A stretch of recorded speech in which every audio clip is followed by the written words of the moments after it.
this video, I'm going to talk a little bit about moral development. I could go into more detail and include more terms, more theories.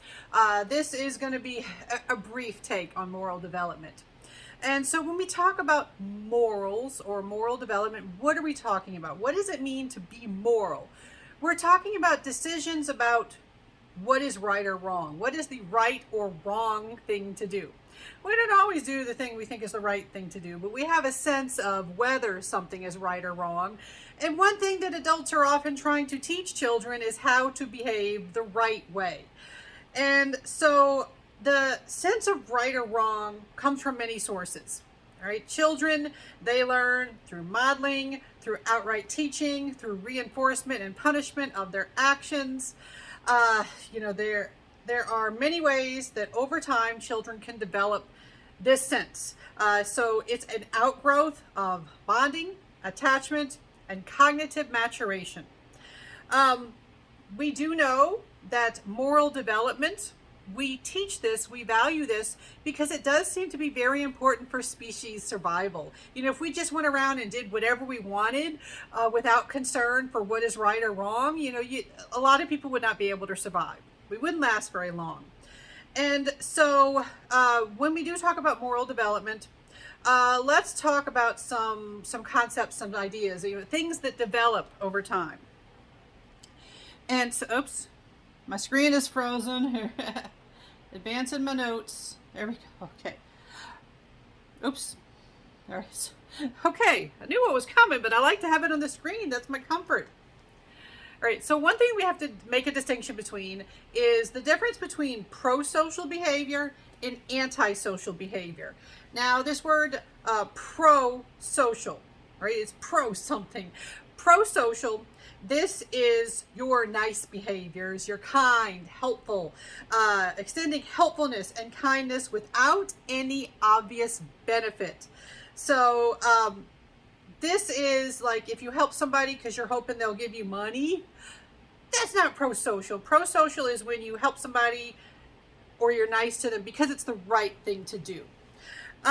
We do see that we're talking about I have been making videos about early childhood, about age 2 to about age 6.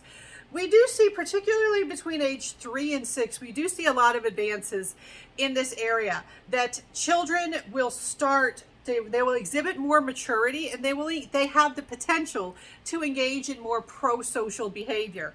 Toddlers are pretty dang selfish though. You don't expect that right away.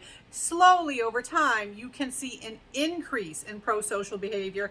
And one thing you do see an increase in, and this is related to their advances in theory of mind, which we talked about previously, advances in empathy. Empathy, being able to take the perspectives of others, being able to imagine yourself in someone else's situation, somebody else's shoes, having an understanding for how your behaviors might impact others.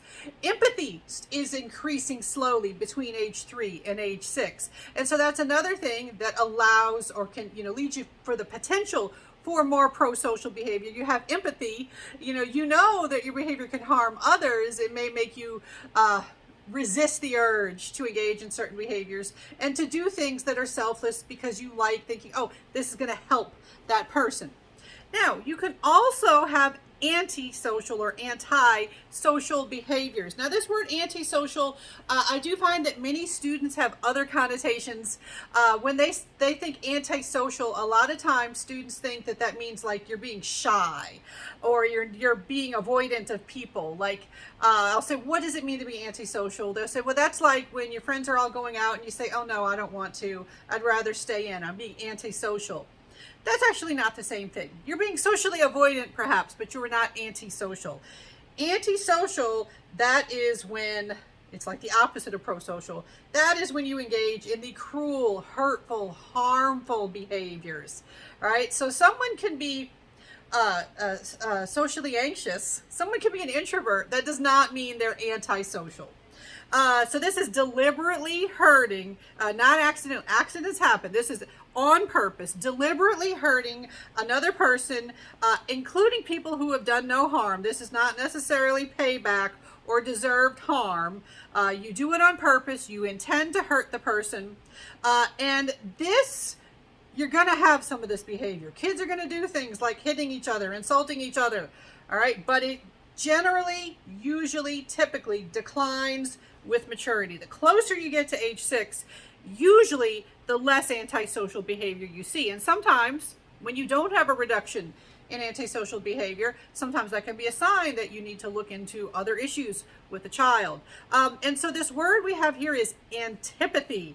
Antipathy is, what you apply to those feelings of like hatred, disgust or hatred for another individual. And some people out there, they will say with pride, well, I don't teach my children to hate. My children don't even know that word. And I'll just think, you know what? They may not know the word, but I guarantee you if they're of a certain age, they probably felt it at times. So, and the thing is, if you just pretend like hate doesn't exist, you don't get to do any teaching about how to deal with those feelings.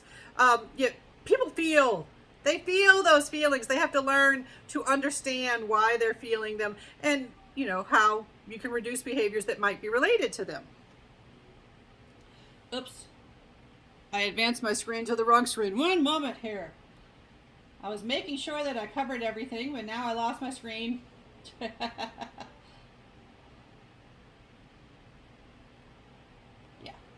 Okay, yes, I got those. All right, so the next thing that I am going to talk about is aggression, and I'm going to do that in a separate video. They've been getting longer lately, especially when I talked about gender, because I had so much to say.